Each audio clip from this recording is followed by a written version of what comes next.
Ever wondered what secrets a quiet janitor might be hiding? She was supposed to be invisible. For 5 years, Naomi Brooks had cleaned the marble floors of the Langston Grand Hotel without anyone suspecting that the quiet night janitor held a doctorate in linguistics and could speak 9 languages fluently. Her plan was perfect. Hide in plain sight, stay unnoticed, and search for her missing sister, Lena, from the shadows. But plans have a way of unraveling at the worst possible moments, and hers began to crumble the instant hotel CEO Christopher Langston overheard her speaking perfect Dutch to a crying child, followed by German to confused tourists, then Mandarin to frustrated business guests, all in the span of 10 minutes. Suddenly, the man who owned the building where she'd built her fortress of anonymity was asking dangerous questions, and Naomi knew that the careful balance between safety and secrecy was about to shatter. Just before we get back to it, I'd love to know where you're watching from today. And if you're enjoying these stories, make sure you're subscribed because tomorrow's special episode is one you definitely don't want to miss, brought to you by Real Stories Diary. Could this janitor's secret change everything you know about power? The fluorescent lights hummed overhead as Naomi Brooks adjusted her cleaning cart for another night at the Langston Grand Hotel. At 11:30 p.m., the marble lobby gleamed under the soft amber lighting, and the faint sounds of late-night conversations drifted from the hotel bar. She moved with quiet efficiency, her movements practiced after 5 years of working the night shift. "Evening, Ms. Languages," Jorge called out from behind the concierge desk, his voice carrying a playful warmth. The young bellboy was one of the few staff members who stayed this late, helping guests with their luggage and late check-ins. His nickname for her had started as a joke after he'd heard her mumble corrections to poorly translated signs around the hotel. "Good evening, Jorge," Naomi replied with a gentle smile, pulling her supply cart toward the elevator banks. "How's your English practice coming along?" "Better every day, thanks to you," he said, straightening his burgundy vest. "Maybe someday I'll sound as smart as you do when you talk to those foreign guests." Naomi's smile faltered slightly, but she recovered quickly. "You already sound plenty smart. Don't let anyone tell you otherwise." As she began her rounds on the 15th floor, Naomi listened to the soft murmur of voices from behind hotel room doors. A German businessman was arguing with someone on the phone about delayed shipments. Down the hall, a French couple was planning their itinerary for tomorrow in hushed tones. Near the elevator, she overheard 2 Japanese tourists struggling to communicate with room service about their dietary restrictions. Without thinking, Naomi approached the Japanese guests. "Excuse me," she said in perfect Japanese. "I couldn't help but notice you were having trouble. The kitchen can prepare vegetarian meals if you call extension 427 and ask for the dietary accommodation menu." The elderly woman looked surprised and grateful. "Arigatou gozaimasu. Your Japanese is excellent. Are you from Japan?" "No, but I studied there briefly," Naomi replied, then quickly excused herself before they could ask more questions. She'd learned to keep these interactions short. 3 floors down, she noticed a small error on the multilingual evacuation sign near the stairwell. The Arabic translation was incorrect. A potentially dangerous mistake. She made a mental note to mention it to maintenance in the morning, though she'd have to be careful about how she phrased her concern. Meanwhile, on the 42nd floor, Christopher Langston stepped out of the elevator with visible frustration etched across his face. His dinner meeting with the Swiss investment group had ended abruptly when their translator failed to show up, leaving both parties unable to properly communicate the finer details of their proposed partnership. At 38, Christopher had built the Langston Hotel empire through careful attention to detail and personal relationships with international clients. Tonight's failure felt like a significant setback. He loosened his tie as he walked toward his private office, intending to review some contracts before heading home. The hallway was quiet except for the distant sound of a vacuum cleaner running somewhere below. Christopher valued the late-night solitude of his hotel. It gave him time to think without the constant interruptions of daily operations. As he passed the children's sitting area near the family suites, he heard a soft voice speaking what sounded like Dutch. Curious, he slowed his pace and peered around the corner. A young girl, maybe 8 years old, was sitting alone on one of the small couches, tears streaming down her face. Kneeling beside her was a woman in a janitor's uniform, speaking in gentle, fluent Dutch. "It's okay, sweetheart," Naomi was saying. I know you're scared because you can't find your parents, but the nice people at the front desk are helping look for them. The little girl looked up with wide eyes. You speak Dutch, but you don't look like you're from Holland. Naomi smiled warmly. I speak your language. Actually, I speak 9 languages. Would you like me to teach you how to say help in English so you can ask for assistance if you need it again? Christopher stepped closer, intrigued. He'd never seen any of his cleaning staff interact with guests in foreign languages, and certainly not with such natural fluency. 9 languages, the girl asked, her tears slowing. Dutch, English, French, German, Spanish, Japanese, Mandarin, Arabic, and Russian. My favorite is the one we're speaking now because it sounds like music. The child giggled for the first time since her parents had left for the hotel spa, not realizing she couldn't go with them. Christopher watched as Naomi patiently taught the girl a few English phrases, then helped her use the house phone to call the front desk in English. Within minutes, the girl's parents arrived, apologizing profusely in Dutch for the confusion. Naomi translated their concerns to the front desk staff, ensuring they understood the family's needs going forward.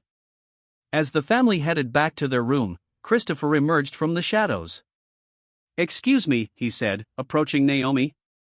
As she returned to organizing her cleaning supplies, she looked up, startled to see the CEO of the hotel chain standing before her. Mr. Langston, I'm sorry. I was just helping. Don't apologize, he said, studying her face. I'm curious about something. You said you speak 9 languages. Naomi's expression became guarded. I pick up languages easily. Is there a problem with me helping guests? No problem at all. I'm just impressed. Christopher switched to French without hesitation. Naomi responded in perfect French. Christopher's eyebrows rose. He tried German next. She replied smoothly. Switching to Mandarin, Christopher continued his test. Naomi replied, then added with a slight smile, though your Mandarin pronunciation could use a little work on the tones. Christopher stood there momentarily speechless. In 30 years of international business, he'd rarely encountered someone with such natural linguistic ability, let alone someone working as a janitor in his hotel. Where did you learn all these languages? Naomi's demeanor shifted, becoming more closed off. I've always been good with languages. I should get back to work now. Wait, Christopher said, but Naomi was already moving toward the elevator with her cart. I'd like to talk more about this. Maybe you could help with some of our international guest services. I'm fine with my current position, thank you, Naomi said firmly, stepping into the elevator.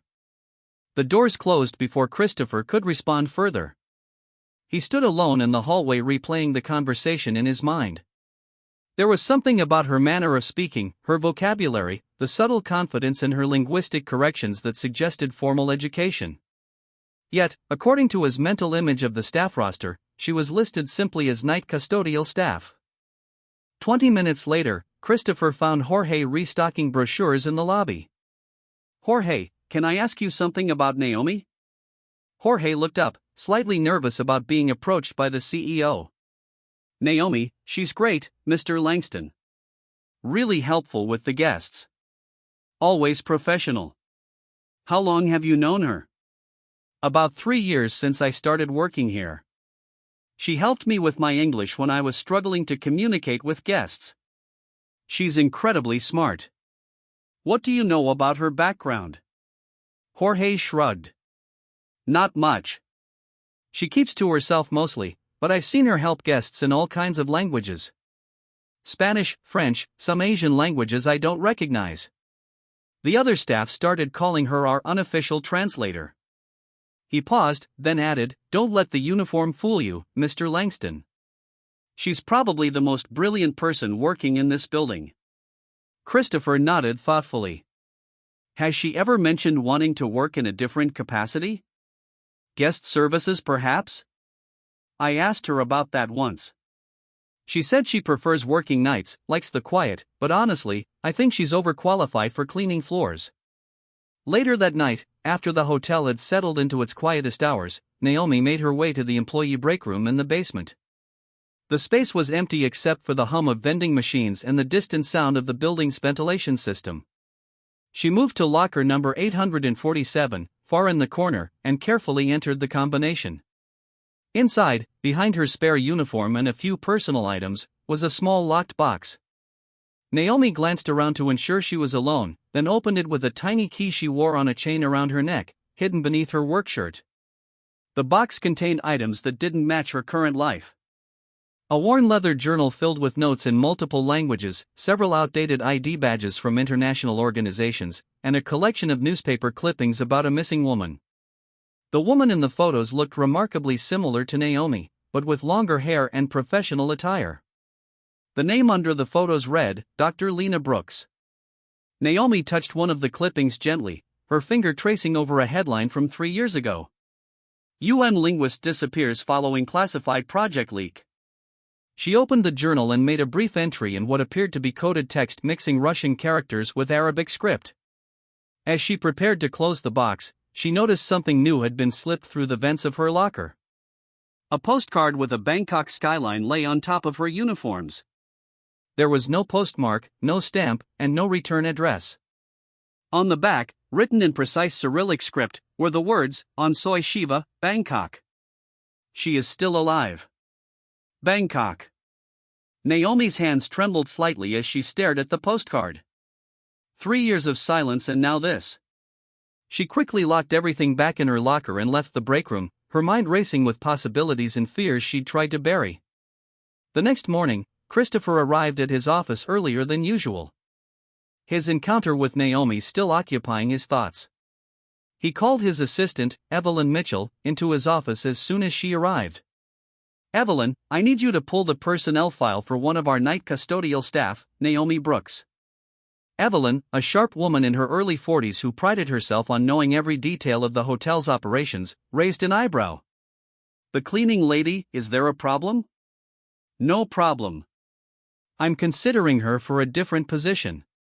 Just get me her file. An hour later, Evelyn returned with a thin manila folder. This is odd, Mr. Langston. Her file is unusually sparse. Basics, contact information, emergency contact, and employment start date from 5 years ago. No previous employment history, no educational background, no references. Christopher flipped through the meager paperwork. How is that possible? Don't we require background checks? We do, but it looks like she was hired during that staffing shortage we had in 2020. Maybe the protocols were relaxed. Evelyn studied his face. May I ask why you're suddenly interested in a janitor? She helped a guest last night, spoke multiple languages fluently. I'm thinking she might be useful in guest services. Evelyn's expression grew skeptical. Mr. Langston, with respect, we have trained multilingual staff in guest services. I'm not sure promoting cleaning staff sets the right precedent. Christopher closed the file, noting Evelyn's tone. Thank you. That will be all. Over the next few days, Christopher found reasons to be in areas where Naomi worked during her shift. He told himself it was simple curiosity about an underutilized employee. But truthfully, he was fascinated by the mystery she represented. On Wednesday evening, he encountered her cleaning the conference room where his morning meeting with a German pharmaceutical company would take place.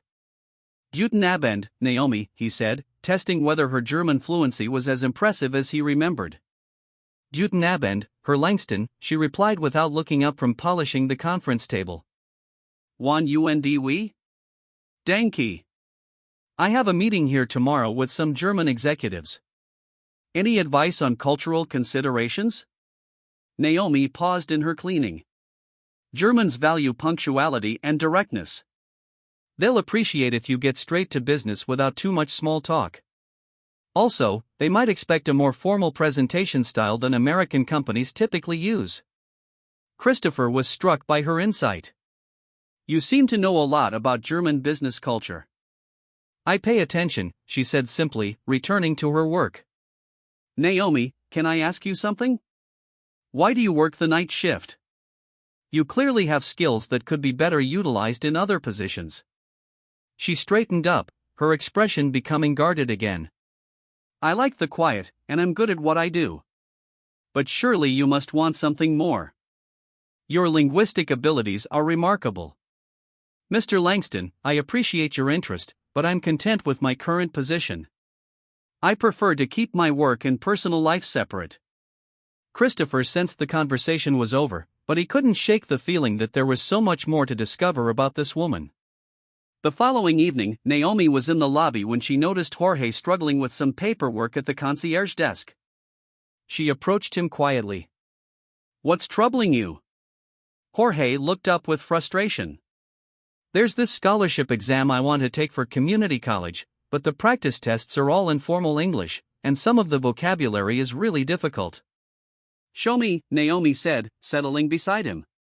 For the next hour, she patiently explained complex English grammar concepts, helped him understand idiomatic expressions, and even taught him memory techniques for vocabulary retention. Jorge was amazed at her teaching ability. "Naomi, you should be a professor or something.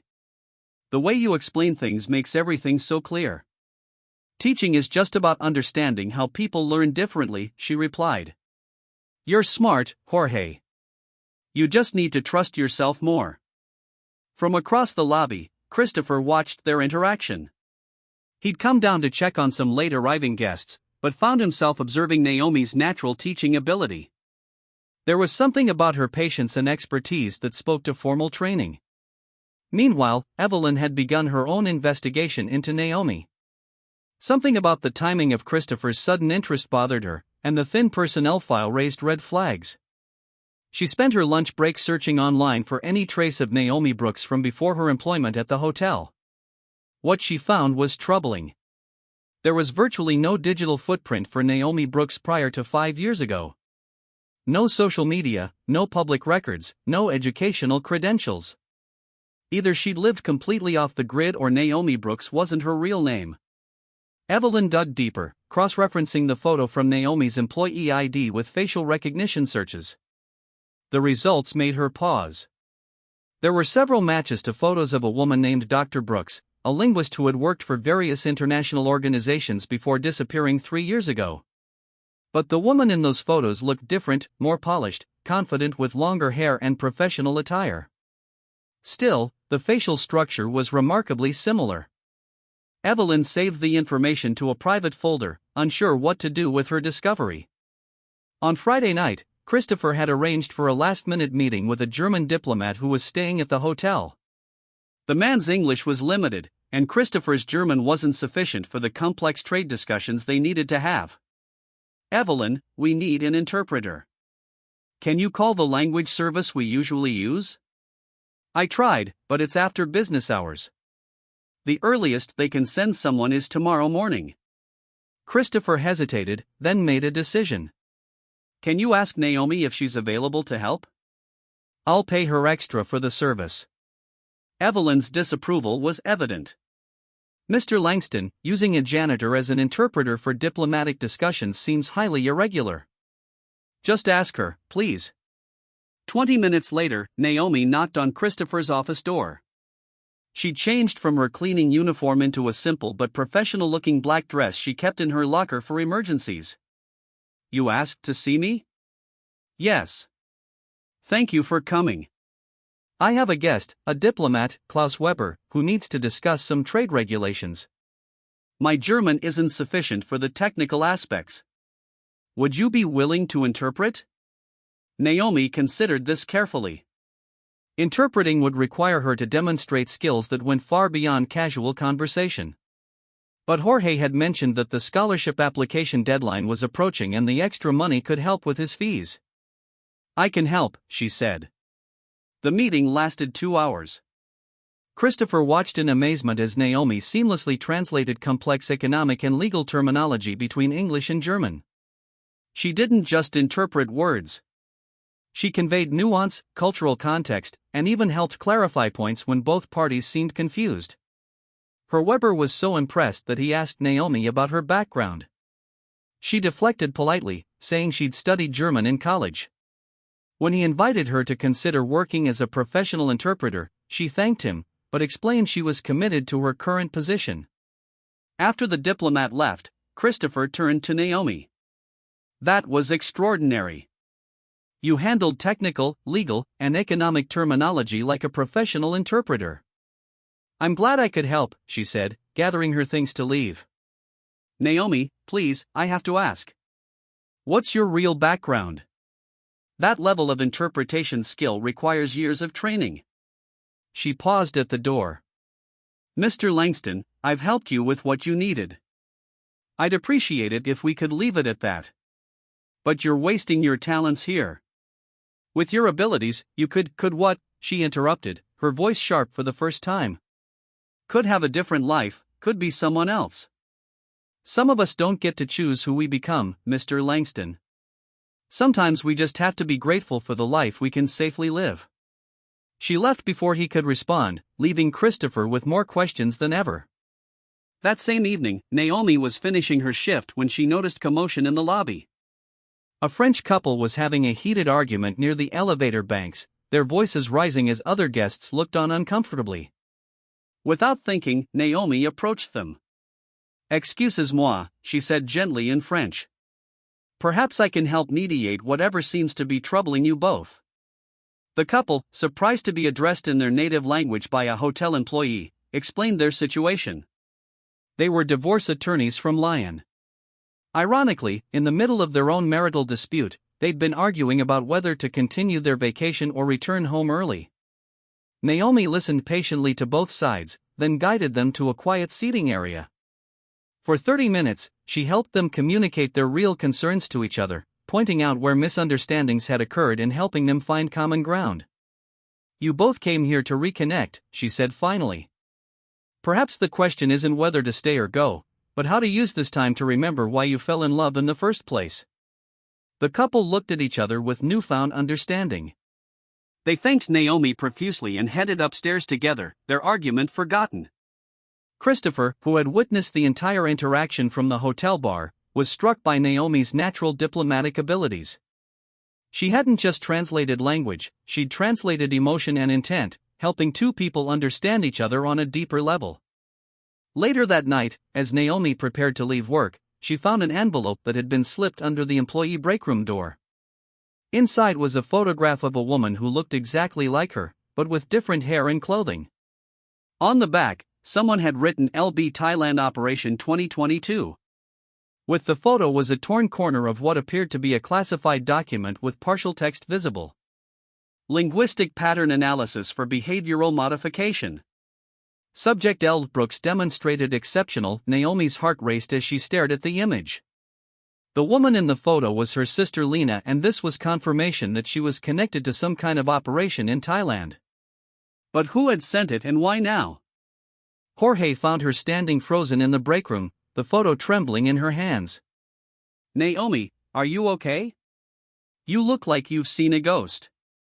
She quickly tried to hide the photo, but Jorge had already seen it. That woman looks exactly like you. Who is she?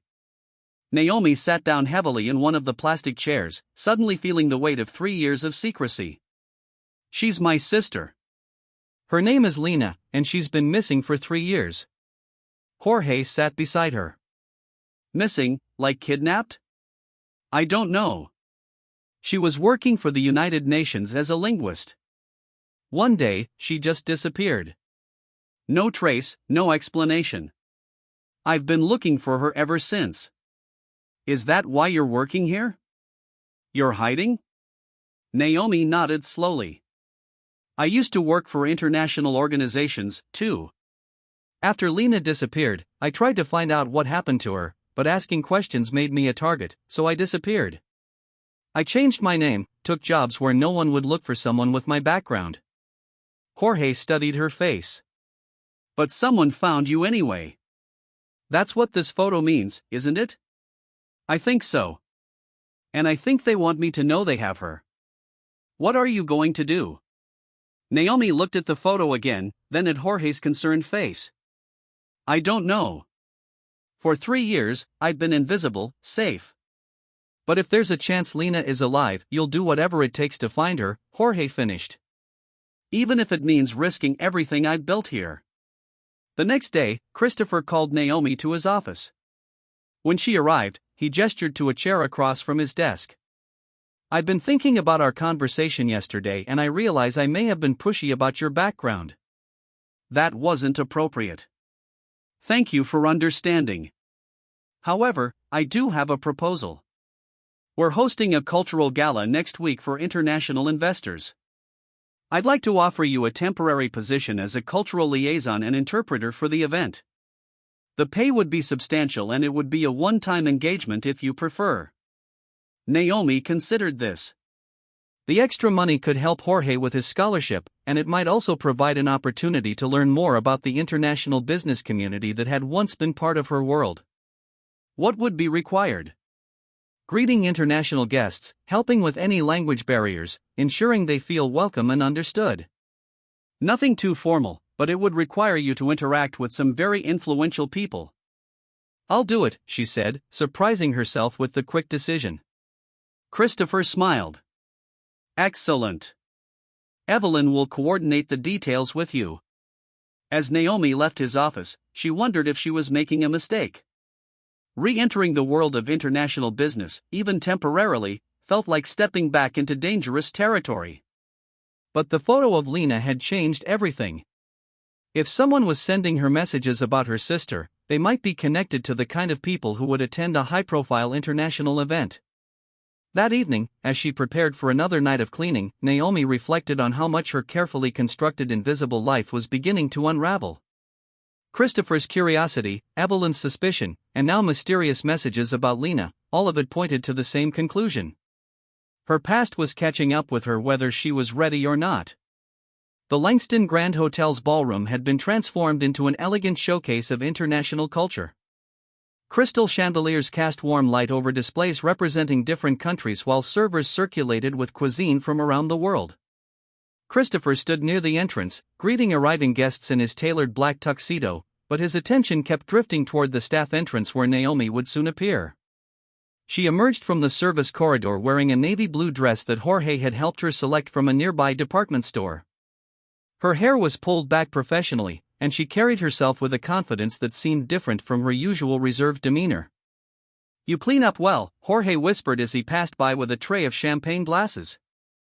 He was working extra shifts to earn money for his scholarship application fees. "Thank you," Naomi replied quietly. "Remember what we practiced for your interview next week. Confidence, eye contact, and don't forget to mention your volunteer work at the community center." The first test of Naomi's abilities came when a group of Brazilian investors arrived speaking rapid Portuguese about concerns over their flight delay. Without hesitation, Naomi approached them with a warm smile. "Bem-vindo ao Hotel Langston," she said smoothly. The Brazilians looked relieved to hear their native language. They explained their concerns about missing the opening remarks due to their late arrival. Naomi quickly coordinated with the event staff to provide them with printed summaries in Portuguese and ensured they were seated where they could still participate meaningfully in the evening's discussions. Christopher watched this interaction with growing admiration. But he wasn't the only one observing Naomi carefully. Across the room, a distinguished Japanese businessman named Mr. Tanaka stood quietly by the window, his sharp eyes following Naomi's every move. When she began speaking in fluent Japanese to a group of Tokyo financiers, his expression shifted from curiosity to something approaching recognition. As the evening progressed, Naomi found herself moving seamlessly between groups, translating technical discussions about international trade regulations, cultural nuances, and business practices, and even helping resolve a misunderstanding between German and Korean investors about contract terminology. "The Korean concept of nunchi doesn't translate directly," she explained to the German delegation in their language. "It's about social awareness and reading situations intuitively. When they pause before answering, they're not being evasive. They're being respectful by considering all implications of their response." The German investors nodded appreciatively, and the subsequent negotiations proceeded much more smoothly. During a brief break in the formal presentations, Mr. Tanaka approached Naomi as she was reviewing notes for the next session. "Your linguistic skills are quite impressive," he said in English, though his accent was carefully controlled. "Have we met before? You seem familiar." Naomi's professional smile never wavered, but Christopher noticed a subtle tension in her posture. I don't believe so, Mr. Tanaka. I would remember meeting someone of your stature in international business. Perhaps, he said, studying her face. You remind me of someone I once knew, a brilliant linguist who worked on some very important projects. Dr. Lena Brooks. Do you know her? I'm afraid not, Naomi replied evenly. Now, if you'll excuse me, I need to prepare for the next session. As she walked away, Tanaka's eyes followed her with an intensity that made Christopher uncomfortable. He made a mental note to ask Naomi about the interaction later. Meanwhile, in her office upstairs, Evelyn was reviewing the video footage she'd secretly recorded of Naomi's performance at the gala. She'd managed to capture several minutes of Naomi's flawless interpretation work, and she was now cross-referencing it with information she'd found online. The facial recognition software had provided more matches to photos of Dr. Brooks, and Evelyn had discovered something troubling. According to a heavily redacted government website, Dr. Brooks had been involved in some kind of investigation 3 years ago. The details were classified, but the little information available suggested it involved linguistic pattern analysis for intelligence applications. Evelyn printed out several photos and documents, creating a file that clearly showed the resemblance between Naomi and the missing Dr. Brooks. She was beginning to suspect that Naomi Brooks might actually be Dr. Brooks living under an assumed identity. Her investigation was interrupted by a call from a private security firm called Silas Corporation. They claimed to be conducting routine background checks for hotel security purposes, but something about their questions seemed oddly specific to Naomi's linguistic abilities and work history. We're particularly interested in any employees with advanced language skills or international backgrounds, the caller explained. Has anyone on your staff demonstrated unusual proficiency in multiple languages? Evelyn hesitated. Her competitive nature and desire for promotion warred with a growing sense that she might be getting involved in something dangerous. Finally, she made a decision that would have far-reaching consequences. Actually, yes. We have a custodial employee who speaks multiple languages fluently. Her name is Naomi Brooks. Back at the gala, Naomi was helping resolve a complex discussion between investors from 5 different countries when she noticed Christopher watching her with an expression of concern. During the next break, he approached her. Is everything all right? You seemed tense after speaking with Mr. Tanaka. I'm fine, she said, but her voice lacked its usual steadiness. Just concentrating on doing a good job. Naomi, I have to ask, did you know that man before tonight? Why would you think that? Because you looked like you'd seen a ghost when he mentioned Dr. Lena Brooks. Naomi's carefully constructed composure cracked slightly. I need some air, she said, heading toward the service exit. Christopher followed her onto the hotel's loading dock, where she stood with her back to him, taking deep breaths of the cool night air. Who is Dr. Lena Brooks? He asked gently. For a long moment, Naomi didn't respond. Then, without turning around, she began to speak. Dr. Lena Brooks was my sister. She was a linguist who worked for the United Nations and various international organizations. 3 years ago, she was working on a project involving language pattern analysis, using linguistic markers to understand cultural and behavioral patterns for diplomatic and intelligence purposes. Christopher moved closer, sensing this was the breakthrough he'd been hoping for. She discovered that the research was being used for something she hadn't agreed to. Instead of helping diplomats communicate more effectively, her work was being used to manipulate and profile people. When she tried to expose what was happening, she disappeared and you came looking for her. Naomi finally turned to face him. I tried to investigate her disappearance through official channels, but I kept hitting walls. Then I started asking the wrong questions to the wrong people. I realized I was in danger, too. So, I disappeared. I've been hiding ever since, working jobs where no one would look for someone with my background, hoping to hear something about what happened to Lena. That's why you're working as a janitor. You're not hiding from poverty. You're hiding from people who might want to silence you, too. I thought I was safe here. 5 years of invisibility and then you started asking questions. Her voice held no accusation, just resignation. Christopher felt a surge of protective instinct. I'm sorry. I had no idea I was putting you at risk. You weren't to know. But Mr. Tanaka recognizing me tonight, that's not a coincidence. He knew Lena, which means he was connected to her project. What do you want to do? Naomi looked back toward the hotel where the gala was continuing without them. I want to finish this evening professionally, collect my payment, and then decide whether it's time to disappear again. They returned to the gala, but the rest of the evening felt different. Naomi continued her work flawlessly, but Christopher noticed how she avoided any further interaction with Mr. Tanaka. When the event finally ended, she helped coordinate the departure of international guests with her usual efficiency. But there was a finality to her movements that worried him. As the last guest departed, Christopher found Naomi in the staff area, changing back into her regular clothes. Before you make any decisions about leaving, would you be willing to tell me the whole story? I might be able to help. Naomi studied his face, weighing her options. Not here. Too many people around. My office tomorrow night after my shift.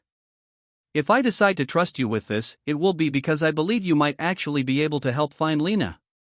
The next evening, Christopher waited in his office as the hotel settled into its quiet night rhythm. When Naomi knocked on his door at midnight, she carried herself with the weariness of someone who had spent years carrying a heavy burden alone. Thank you for agreeing to hear me out, she said, settling into the chair across from his desk. Before you begin, I want you to know that whatever you tell me stays between us unless you decide otherwise.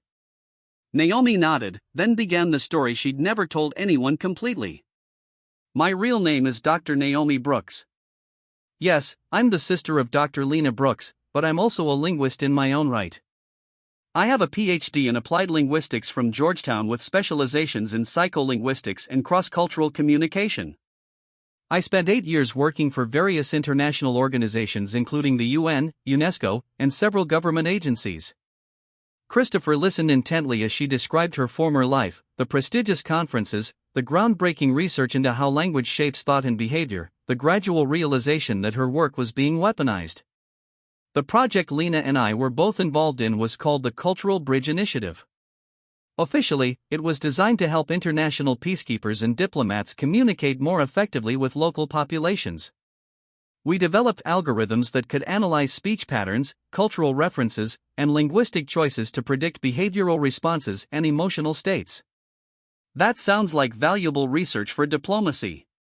It was initially, but then we discovered that the same technology was being used to manipulate public opinion, influence political outcomes, and profile individuals for surveillance purposes. Naomi's voice grew tighter as she continued. When Lena found evidence that our linguistic analysis tools were being sold to private corporations and foreign governments, when she tried to report this through official channels, she was told to keep quiet. When she persisted, she was reassigned to a project in Thailand. 2 weeks later, she vanished during what was supposed to be a routine research trip to Bangkok. And you tried to find her. I spent months following paper trails, making inquiries, and trying to piece together what had happened, but every lead ended in dead ends or threats. Finally, someone I trusted warned me that I was next on their list, that my knowledge of the project made me a liability. Christopher felt a chill. So, you disappeared, too. I faked my death in a car accident, changed my identity, and started over. I chose jobs that would keep me invisible: night shifts, minimal background checks, positions where highly educated people don't usually work. I've been Naomi the janitor for 5 years, sending money to help Jorge with his education and trying not to think about my sister every single day. But you never stopped looking for her. How could I? She's my only family. Every few months, I do careful internet searches, check missing persons databases, look for any trace of her. Until 3 days ago, I'd found nothing. The postcard you received. Naomi looked surprised. How did Jorge mention you'd seemed upset about something? I put the pieces together. She pulled the Bangkok postcard from her purse along with the photograph of Lena. Someone knows I'm here and they know I'm still looking for her. The message says she's alive in Bangkok, but I don't know if this is a trap or genuine information. Christopher studied the items carefully. The photo looks recent, and if someone wanted to trap you, why give you information that might help you find her? Unless they want me to come looking. Maybe they need both sisters for something. Before Christopher could respond, his phone buzzed with a text message from Evelyn. Need to speak with you urgently about security concerns. Can you come to the lobby? I should check on this, Christopher said. Will you wait here? Naomi nodded, though something about the timing felt wrong to her. Downstairs, Christopher found Evelyn pacing near the front desk with a thick folder in her hands. Mr. Langston, I've discovered something about Naomi Brooks that you need to know immediately. What kind of something? She's not who she claims to be. I've been investigating her background, and I believe she's actually Dr. Lena Brooks, a missing person connected to a government investigation. Christopher's mind raced. Evelyn had the wrong sister, but her investigation could be equally dangerous. What exactly have you found? Evelyn opened the folder, revealing photos, documents, and printouts, facial recognition matches, timeline correlations, and evidence of identity fraud. I've already reported this to Silas Corp for verification. You did what? Christopher's voice sharpened with alarm. Silas Corp contacted me yesterday asking about employees with linguistic abilities. When I saw this evidence, I realized we might have a fugitive working here. They're sending a team to interview her tomorrow. Christopher felt his stomach drop.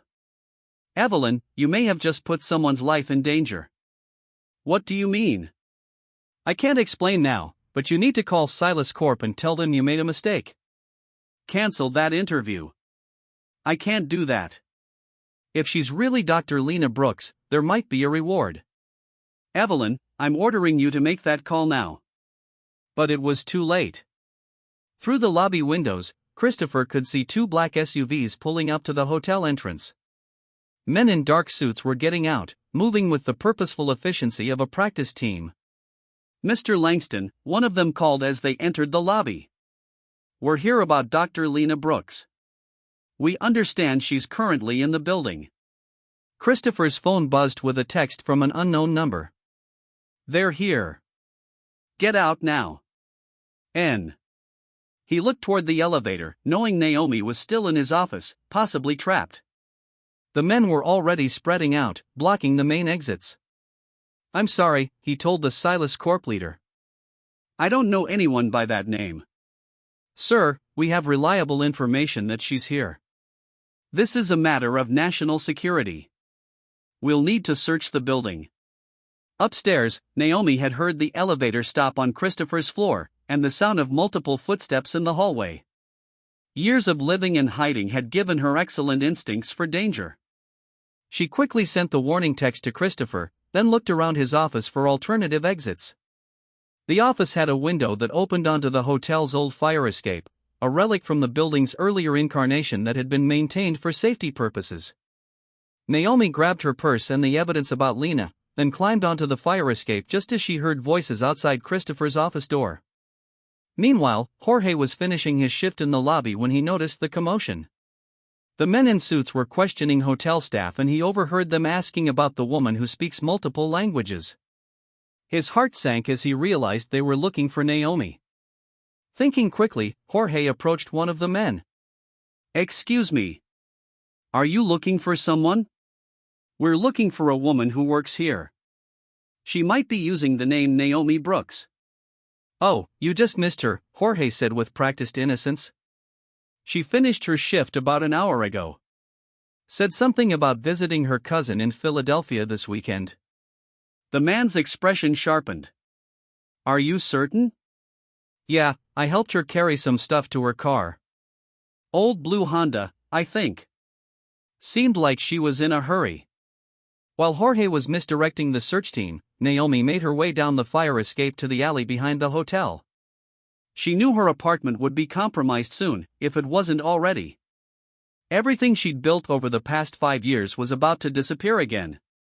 She was about to leave the alley when her phone buzzed with another message from the unknown number. Storage Unit 247, Riverside Self-Storage. Key taped under sink in employee break room. Everything you need to know about Thailand. A friend. Naomi hesitated. Another mysterious message. Another potential trap. But the mention of Thailand and the specific location of a key suggested someone with inside knowledge of both her situation and the hotel layout. Making a dangerous decision, she circled back to the hotel's service entrance. The Silas Corp team was still focused on the main areas, giving her a narrow window to reach the employee break room. She found the key exactly where the message indicated, taped under the sink where she'd hidden her own secrets for years. Attached to it was a note. "Your sister is alive, but she's not the only one in danger now. The storage unit contains everything we could save from the Thailand operation. Use it wisely. Agent Marcus Webb." Naomi recognized the name. Marcus Webb had been Lena's handler during the Cultural Bridge Initiative. One of the few people in the intelligence community who had tried to protect her sister when things went wrong. As she prepared to leave for the storage facility, Naomi heard the distinct sound of someone being forcibly escorted through the hotel corridors. Through a crack in the breakroom door, she saw Christopher being led toward the exit by two Silas Corp agents. Her heart clenched. Christopher had tried to help her and now he was being taken because of her secrets, but there was nothing she could do for him until she understood what was in that storage unit and what Marcus Webb had been trying to tell her. 20 minutes later at the Riverside self-storage facility, Naomi used the key to open Unit 247. Inside were boxes of documents, recording equipment, and what appeared to be surveillance files. But most importantly, there was a video message addressed to her. She plugged the USB drive into an old laptop that was also in the storage unit. Marcus Webb's face appeared on the screen, looking haggard and worried. "Naomi, if you're watching this, it means the situation has escalated beyond our ability to contain it. Your sister is alive, but she's being held at a facility in Thailand as part of an ongoing operation. The same people who took her are now coming for you." The video continued with detailed information about the Thailand facility, security protocols, and a warning that Silas Corp was planning to use both sisters for an expanded version of the linguistic manipulation program. "I've included everything I could gather about the facility's location and the people involved. But Naomi, you need to understand this isn't just about rescuing Lena anymore. The technology you both helped develop is being used on a massive scale. If you don't stop this, your research will be used to manipulate millions of people." As the video ended, Naomi sat in the dim storage unit, surrounded by evidence of a conspiracy that went far deeper than she'd imagined. Her phone buzzed with another message. "Hotel is clear. Where are you?" See, Christopher had been released, but for how long? And how much time did she have before Silas Corp realized they'd been misdirected and expanded their search? Naomi made a decision that would change everything. Instead of running again, she would fight back. But first, she needed to get Christopher and Jorge to safety and then figure out how to mount a rescue mission to Thailand with resources she didn't have and skills she'd been hiding for 5 years. The message she sent back to Christopher was simple. "Safe for now. Meet me at Jorge's apartment tomorrow at 8 p.m. Bring any travel documents you have. We're going to Thailand." Christopher's hands trembled slightly as he decoded the GPS coordinates embedded in Naomi's encrypted message. The sophisticated technique of hiding location data within sound waves spoke to a level of training that went far beyond anything he'd imagined. The coordinates pointed to an isolated compound on a small island 30 kilometers south of Bangkok, accessible only by boat or helicopter. Jorge arrived at his cramped apartment that evening to find Christopher and Naomi hunched over his laptop, studying satellite images and facility blueprints that Marcus Webb had included in the storage unit files. "This is insane," Jorge said, setting down groceries he'd picked up to avoid suspicion. "You're talking about breaking into what looks like a military compound in a foreign country." "It's not military," Naomi corrected, pointing to architectural details on the screen. "It's designed to look like a research facility, but the security measures are purely defensive. They're not expecting an assault. They're expecting to keep people in, not out." Christopher had spent the day making arrangements under the pretense of exploring hotel expansion opportunities in Southeast Asia.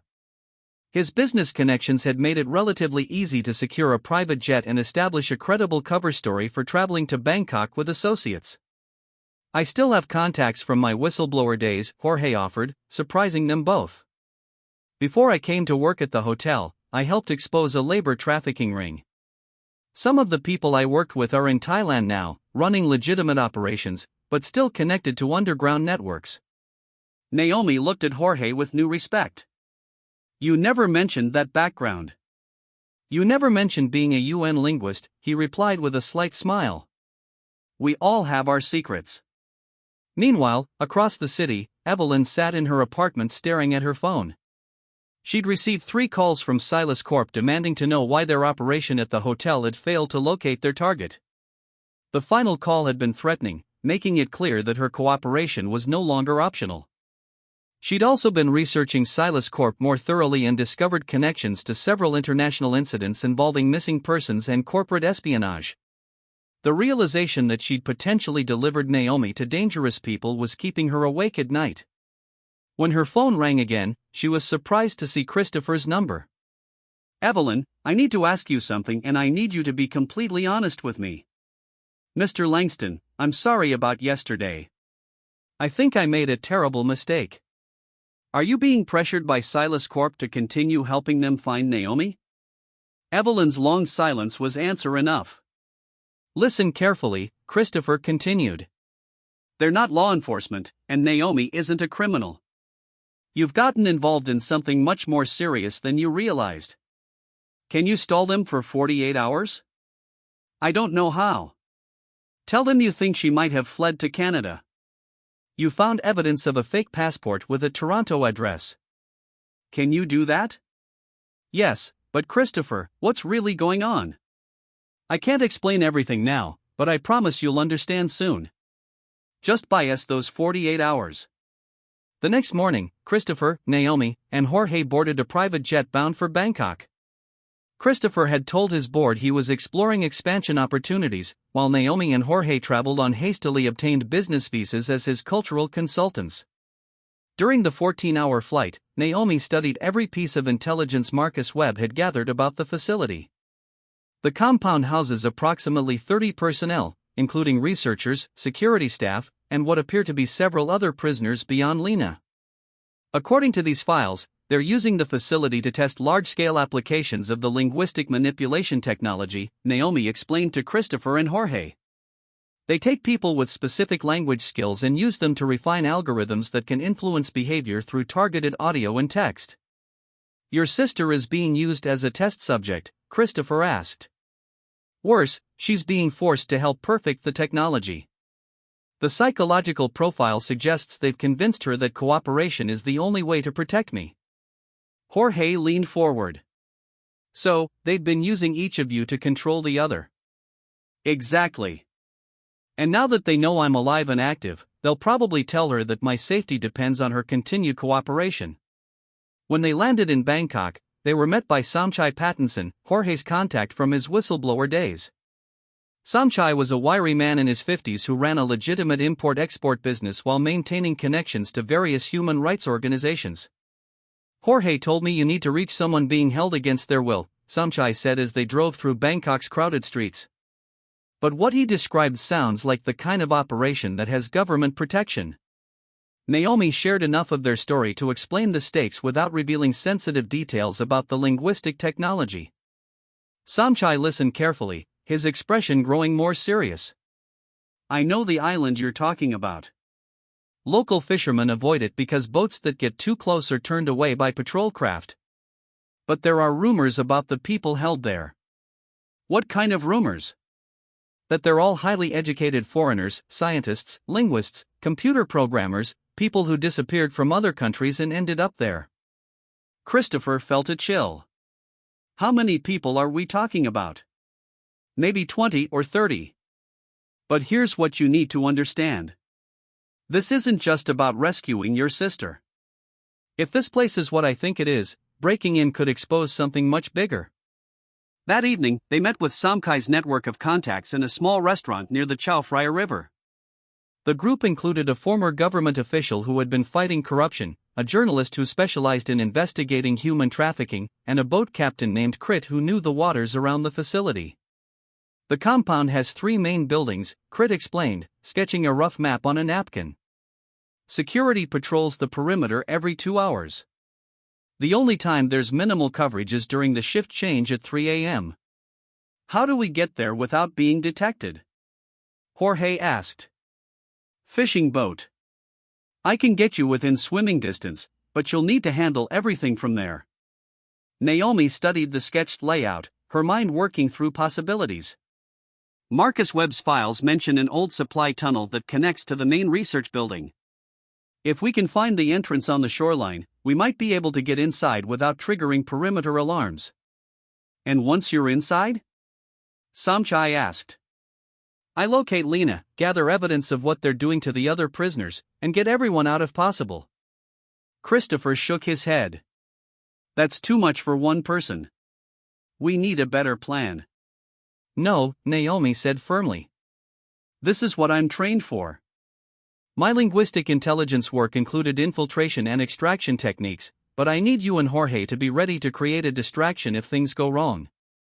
Later that night, in their hotel room, Naomi began preparing for the mission.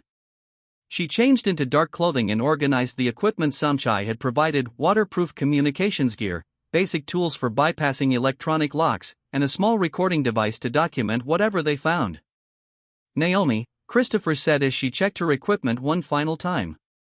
I want you to know that whatever happens tomorrow, meeting you has changed my perspective on everything. You've shown me that people are capable of sacrificing everything for the ones they love. She looked up at him, touched by his words. Christopher, if something goes wrong tomorrow, make sure the world knows what Silas Corp is doing. Don't let them use this technology to control people. Nothing's going wrong, Jorge said firmly. We're bringing your sister home. At 2 a.m., Crit's fishing boat cut through the dark waters toward the compound. The island appeared as a cluster of lights in the distance, barely visible against the star-filled sky. As they approached, Naomi could make out the outline of buildings and the sweep of searchlights along the shoreline. This is as close as I can get without triggering their sensors, Crit whispered. The supply tunnel entrance should be about 50 m to the right of that pier. Naomi slipped into the warm water, her equipment secured in a waterproof pack. The swim to shore took 15 minutes, during which she had to avoid 2 patrol boats and time her approach to coincide with a gap in the searchlight pattern. She found the tunnel entrance exactly where Marcus Webb's intelligence had indicated, a partially concealed opening in the rocky shoreline that appeared to be used for underwater supply deliveries. The tunnel was narrow and dark, but it led directly into the basement of the main research building. Inside the facility, Naomi moved carefully through corridors that hummed with the sound of electronic equipment. Following the building schematics she'd memorized, she made her way toward the detention wing where prisoners were reportedly held. The first shock came when she accessed the facility's internal monitoring system using techniques Marcus Webb had taught her years ago. The screen showed not just detention cells, but active research sessions where prisoners were being subjected to various forms of linguistic conditioning. In one room, she watched a woman speaking into recording equipment while researchers monitored her stress levels and brain activity. In another, a man was listening to audio tracks while his responses were carefully documented. And then she found Lena. Her sister was in a sterile room that looked more like a laboratory than a cell, speaking into sophisticated recording equipment. But something was wrong. Lena's movements seemed mechanical. Her responses too controlled. Naomi hacked into the room's communication system and spoke softly in the private language they'd created as children, their mixture of Spanish, French, and Swahili that no one else understood. Lena, it's me. I'm here to take you home. On the monitor, she watched her sister's head snap up, confusion crossing her face. For a moment, Lena looked directly at the camera as if she could see Naomi. Naomi, Lena whispered in their childhood language. Are you real, or is this another test? I'm real, sister. I'm coming to get you. But as Naomi moved toward Lena's location, she realized her infiltration had triggered silent alarms. Through the facility security system, she could see guards converging on her position. Naomi's years of intelligence training kicked in as she assessed her rapidly deteriorating situation. The guards were moving systematically through the building, but they didn't yet know her exact location. She had perhaps 5 minutes before they reached the detention wing. Using her access to the facility systems, she triggered what appeared to be a security breach in the communications array. Alarms began blaring throughout the compound. But instead of bringing more security to her location, it drew guards away from the detention areas toward the communication center. She reached Lena's room and found the electronic lock system more sophisticated than expected. But the same linguistic pattern recognition that made her valuable as a prisoner also made her excellent at decoding security protocols. The system responded to voice commands in multiple languages, and Naomi quickly identified the layered authentication pattern. Authorized personnel, she said in Mandarin, followed by a technical phrase in German, then a security code in Russian. The lock disengaged with a soft click. Lena looked up as the door opened, and for a moment, neither sister spoke. 3 years of separation and trauma had changed them both, but the recognition was instant and profound. "Naomi," Lena whispered, tears streaming down her face. "I thought they had killed you." "I'm here now," Naomi said, embracing her sister carefully. Lena felt fragile, and her responses seemed delayed, as if she was struggling to process reality. "Lena, we need to leave." "Can you walk?" "They've been giving me medications to help me focus on the work. My mind feels cloudy."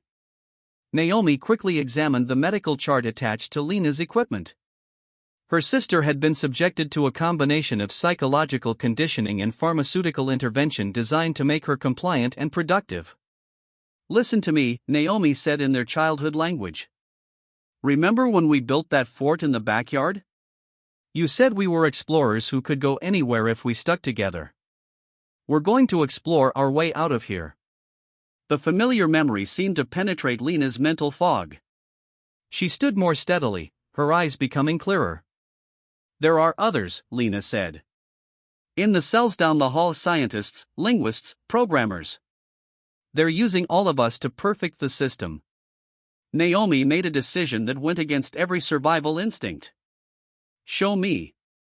They moved quickly through the detention wing where Naomi discovered 12 other prisoners, all being held in similar conditions. The men and women were from various countries, all with advanced degrees in linguistics, computer science, or cognitive psychology. "We can't save everyone," Lena said pragmatically.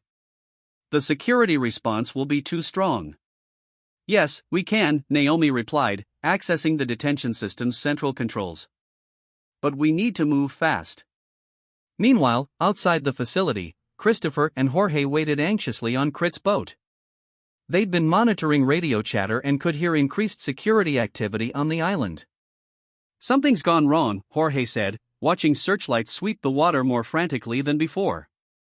Christopher's phone buzzed with a message from an unknown number. "Hotel security compromised. Evelyn captured. They know your location. Emergency contact."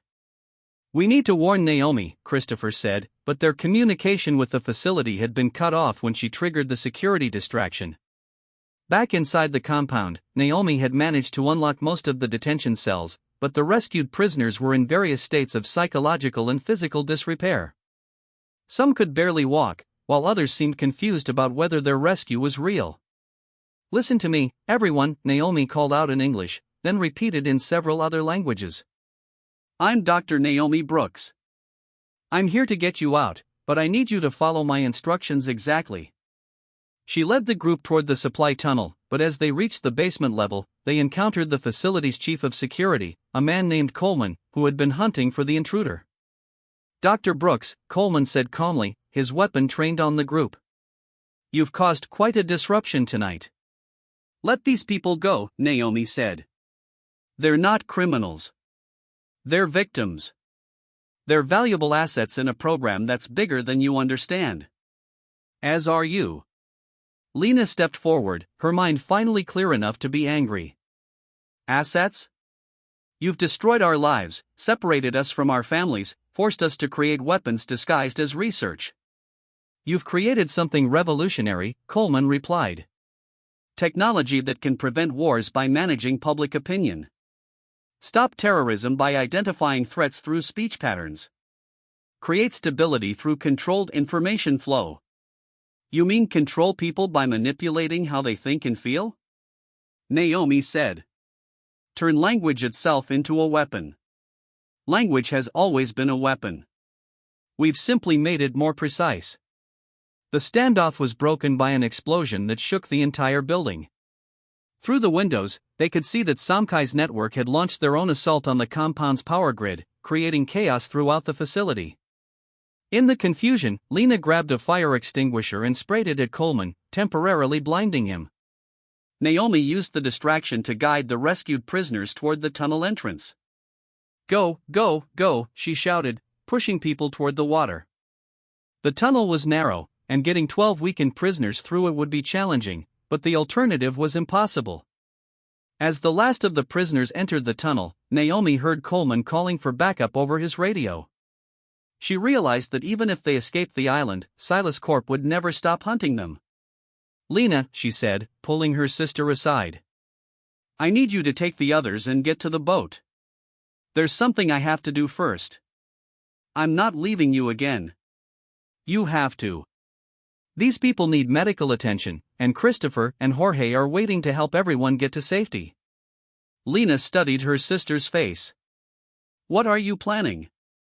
"I'm going to download everything from their research servers, all the data about the linguistic manipulation program, the names of everyone involved, the locations of other facilities. If we don't expose this completely, they'll just rebuild somewhere else. That's suicide.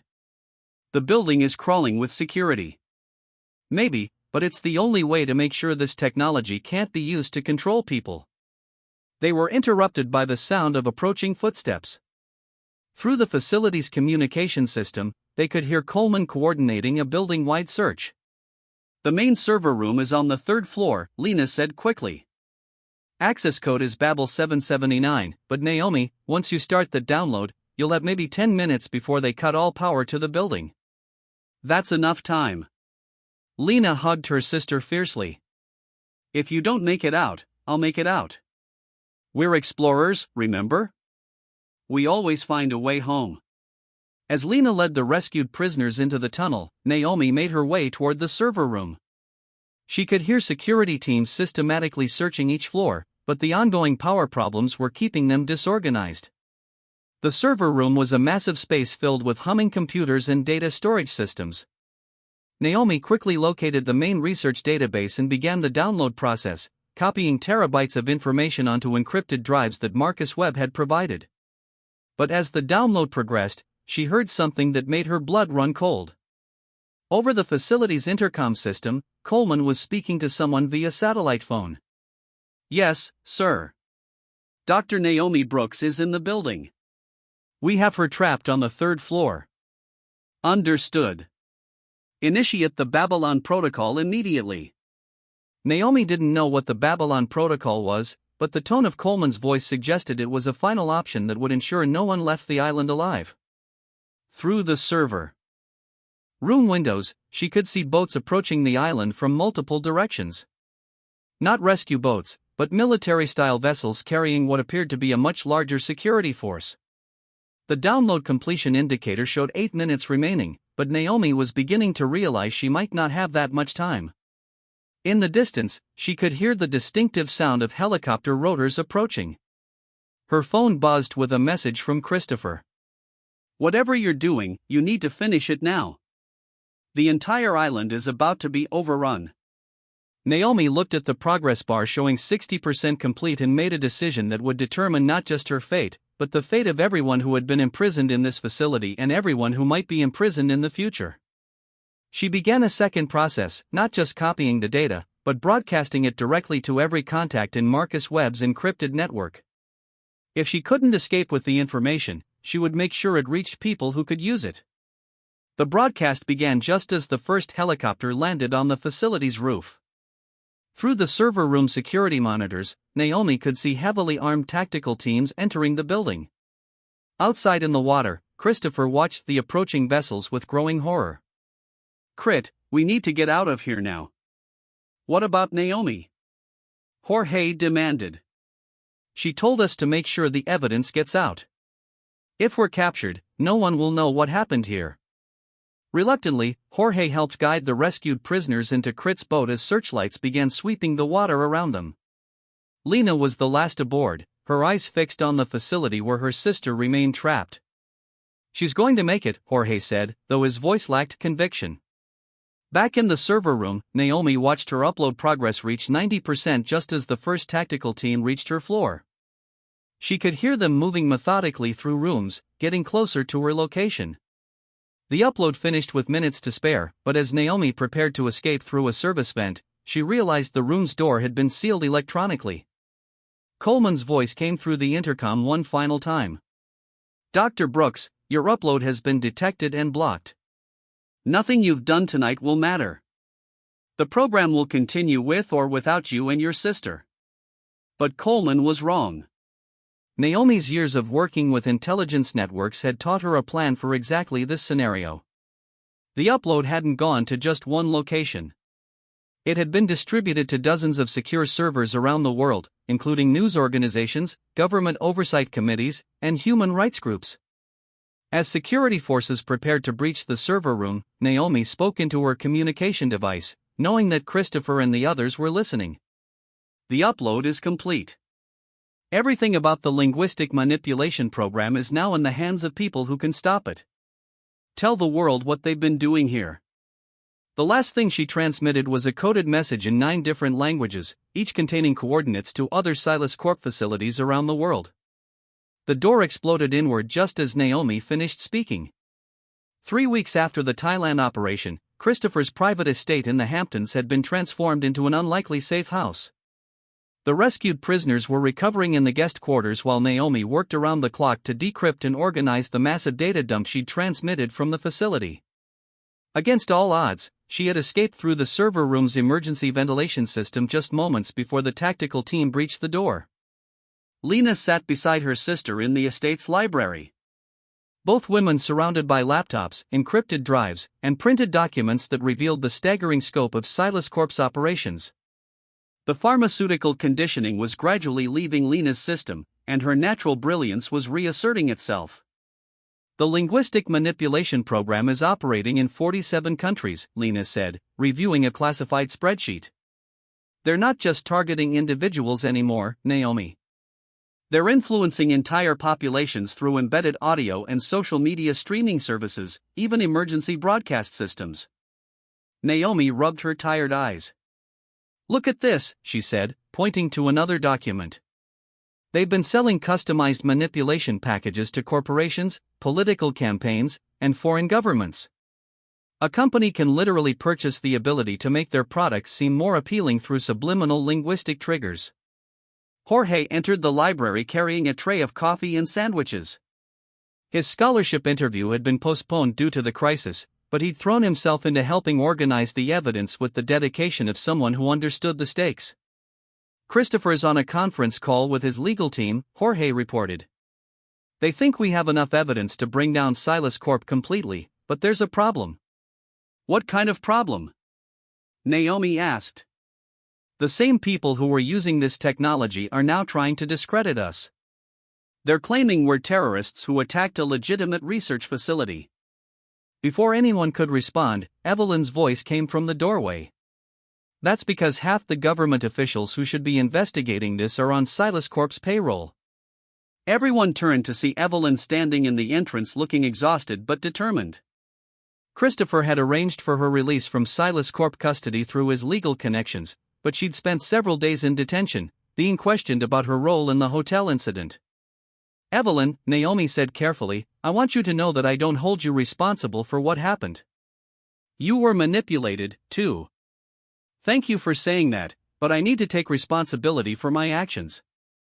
Evelyn moved into the room, accepting a cup of coffee from Jorge.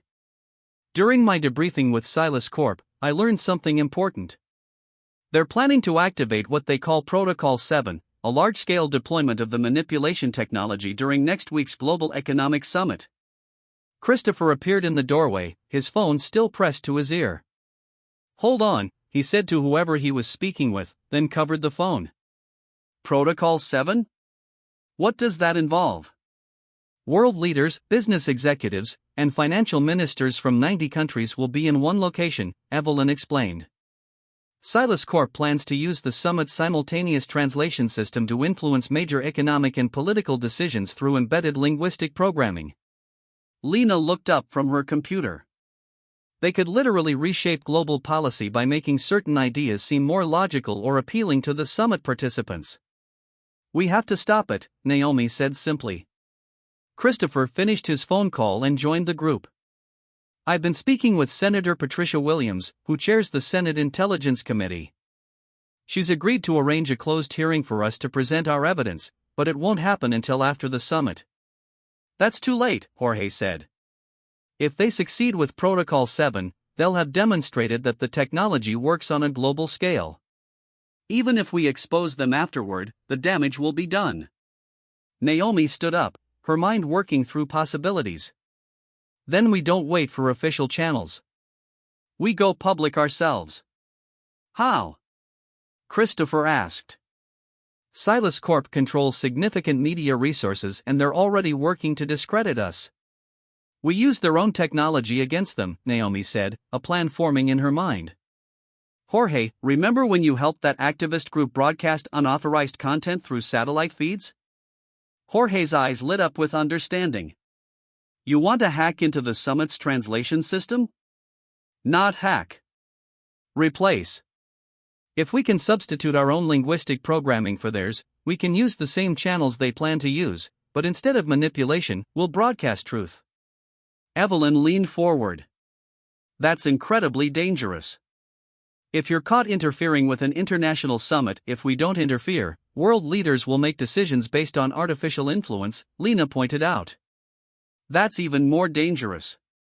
Christopher was quiet for a moment, weighing the risks. Finally, he spoke. What would you need to make this work? Access to satellite communication equipment, someone who understands the summit's technical infrastructure, and about 72 hours to prepare the counter-programming. I can provide the equipment and technical access through Langston Corp's communications division, Christopher said. But this means putting my entire company at risk. Christopher, Naomi said gently, I won't ask you to do that. You've already done more than enough. No, he replied firmly. You've shown me that some things are more important than corporate profits or personal safety. If this technology isn't stopped, it will change the fundamental nature of human communication and free will. Over the next 3 days, the group worked with desperate intensity. Naomi and Lena created linguistic counter-programming designed to neutralize Silas Corp's manipulation techniques while simultaneously revealing their existence to the summit participants. Jorge coordinated with his activist network to establish secure communication channels, while Evelyn used her corporate connections to gather intelligence about the summit's security protocols. Christopher faced the most difficult challenge. His board of directors had caught wind of his involvement in what they perceived as anti-corporate activism, and several major shareholders were demanding his removal as CEO. The board meeting is tomorrow, he told Naomi during one of their planning sessions. They're going to vote me out. I'm sorry, Naomi said. This is my fault. No, it's not. This is the first time in my life I've used my resources for something that actually matters. Whatever happens with the company, I don't regret it. The morning of the Global Economic Summit, Naomi sat in a makeshift command center that Christopher had established in his estate's communications room. Multiple screens showed feeds from the summit location in Geneva, while sophisticated equipment allowed them to monitor and potentially override the translation system. Silas Corp's programming starts broadcasting in 6 hours, Lena reported, monitoring intercepted communications. They're using a cascading activation system. The manipulation effects will build gradually throughout the day, becoming strongest during the final policy discussions. Are we ready? Christopher asked. Naomi looked around at her unlikely team. A CEO who had risked everything, a janitor turned whistleblower studying for his college entrance exams, a corporate assistant seeking redemption, and her sister whom she thought lost forever. Jorge, you're monitoring Silas Corp security frequencies. Let us know the moment they detect our intervention. Evelyn, you're coordinating with Senator Williams' staff to ensure our evidence reaches the right people as soon as we go public. Lena, you're managing the technical aspects of the counter-programming. Make sure our message gets through clearly. Christopher, you're our connection to legitimate media outlets. Once we prove the manipulation is happening, we need responsible journalists to tell the story. At 2 p.m. Geneva time, Naomi initiated their counter-operation. Instead of Silas Corp's subtle manipulation, the summit's translation system began broadcasting a different kind of message. In dozens of languages, summit participants heard carefully crafted phrases that exposed the existence of linguistic manipulation while encouraging critical thinking and awareness. Ladies and gentlemen, Naomi's voice came through the translation system in perfect diplomatic Chinese. You are currently being subjected to linguistic programming designed to influence your decisions. This message is being broadcast to protect your freedom of thought. She repeated the warning in French, Arabic, Spanish, German, Russian, Japanese, and English. While Lena simultaneously broadcast supporting evidence through data channels connected to the summit's digital systems, the effect was immediate and dramatic. Summit participants began removing their translation earpieces, demanding explanations from technical staff and questioning whether their previous discussions had been influenced by outside forces. They're trying to shut us down, Jorge reported, monitoring Silas Corp's emergency frequencies. Multiple teams converging on our location. How long do we need? Christopher asked. 10 more minutes to complete the evidence broadcast, Naomi replied, her fingers flying over the controls. But Silas Corp's response was faster than expected. Through the estate security cameras, they could see black vehicles surrounding the property. They're jamming our satellite uplink, Lena called out. Signal strength dropping rapidly. Naomi made a split-second decision that would define the rest of her life. She activated a backup system that Jorge had helped her prepare. A distributed network that could continue broadcasting even if their primary location was compromised. Everyone needs to go, she said, not looking up from her controls. Christopher, there's a helicopter landing pad behind the main house. Jorge has the coordinates for a secondary safe house. What about you? Lena demanded. Someone needs to maintain the broadcast until the evidence transfer is complete. Go. But before anyone could argue, Evelyn spoke up. No, this is my responsibility, too. She sat down at a secondary control station. I helped create this mess.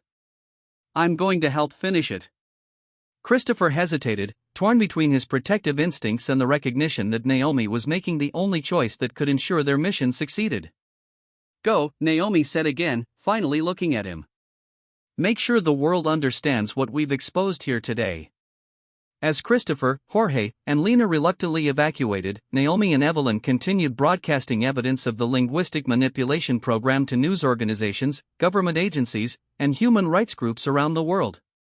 Broadcast complete, Evelyn announced just as Silas Corp operatives breached the estate's perimeter. Then let's go finish this properly, Naomi said, activating one final protocol, a dead man switch that would release additional evidence if they were captured or killed. 6 months later, Christopher Langston walked through the renovated lobby of the Langston Grand Hotel, which had been transformed into something he barely recognized. Where once there had been simple elegance, now there were displays celebrating linguistic diversity and cultural communication. The hotel had become the headquarters of the Langston Institute for Linguistic Ethics, with Naomi Brooks serving as its director. The Global Economic Summit incident had exposed Silas Corp's operations on an unprecedented scale. International investigations had shut down manipulation programs in dozens of countries, leading to new legislation protecting cognitive liberty and linguistic autonomy. The company itself had been dismantled, with its executives facing criminal charges in multiple jurisdictions. Naomi emerged from the elevator wearing a professional suit that reflected her new role. But Christopher noticed she still moved with the quiet efficiency he'd first observed when she was cleaning these same floors. How are the new students adapting? He asked, referring to the first class of the Institute's fellowship program. Better than expected, Naomi replied. We have linguists, computer scientists, and ethicists from 30 countries working together to develop safeguards against linguistic manipulation. It's exactly the kind of collaborative research Lena and I always hoped to be part of. They walked together toward the conference room where Naomi was scheduled to address a gathering of international delegates. The room was packed with representatives from governments, universities, and human rights organizations, all seeking to understand and prevent the misuse of linguistic technology. Dr. Brooks, one delegate called out as they entered. Can you explain how ordinary citizens can protect themselves from the kind of manipulation your research exposed? Naomi moved to the podium with the same calm confidence she'd once brought to comforting confused hotel guests. The first defense is awareness, she began, her voice carrying easily through the room. When people understand that language can be weaponized, they become naturally more critical of the information they receive. She continued her presentation in multiple languages, seamlessly switching between English, French, Spanish, and Mandarin as she addressed different delegation groups directly. Christopher watched from the back of the room, still amazed by her abilities, even after all this time. The second defense is education. We're developing programs to teach people how to recognize linguistic manipulation techniques, just as we teach children to be cautious of strangers. We need to teach them to be cautious of language that tries to bypass their critical thinking. After the presentation, Christopher found Naomi in her office, the same space that had once been his executive suite. The room was now filled with books, research papers, and communications equipment that connected the institute to linguistic researchers around the world. "Any word from Jorge?" he asked. Naomi smiled. "He started his sophomore year at Georgetown last week. Double major in linguistics and computer science. He wants to specialize in ethical AI development." "And Lena?" "She's in Geneva testifying before the UN Human Rights Council about establishing international protocols for cognitive liberty. It's the work she always wanted to do, but now she's doing it in the open instead of in secret." Christopher settled into a chair across from her desk. "Do you ever miss the simplicity of your old life when your biggest concern was whether the evacuation signs were properly translated?" Naomi considered the question seriously. "I miss the safety of invisibility sometimes, but I don't miss the helplessness. When I was hiding, I couldn't protect anyone. Not Lena, not the other victims, not the millions of people who were being manipulated without their knowledge. And now I can use my abilities to build something positive instead of just hiding from something negative." Their conversation was interrupted by Evelyn, who knocked on the office door. She'd been appointed as the Institute's ethics director, a role that allowed her to apply her corporate experience to ensuring the organization remained accountable to its mission. "Naomi, we've received another letter from someone who thinks they've been a victim of linguistic manipulation," Evelyn said, carrying a thick folder. "A journalist in Myanmar who believes her articles were being altered through translation software to promote specific political viewpoints." "Set up a secure communication channel," Naomi replied immediately. If her suspicions are correct, she might be in danger. As Evelyn left to make the arrangements, Christopher reflected on how much had changed since that night when he'd first heard Naomi speaking 9 languages to a frightened child. "You know, when I first saw you helping guests in different languages, I thought I was discovering hidden talent that was being wasted. I never imagined I was meeting someone who would change everything I understood about communication and power." "You gave me the chance to stop hiding," Naomi said. "Without your curiosity and willingness to take risks, Lena would still be imprisoned and the manipulation program would still be operating. What's next for the Institute?" Naomi gestured toward a world map on her wall marked with pins indicating locations where linguistic manipulation had been detected. "We're opening regional centers on 5 continents. Each one will focus on the specific linguistic and cultural challenges of their region while contributing to our global understanding of how language shapes thought." Christopher noticed a new pin on the map and a location that made him concerned. "Is that Bangkok?" "We've received reports of a new facility operating there, not connected to Silas Corp, but using similar techniques. It seems that exposing one organization has inspired others to try to replicate their work."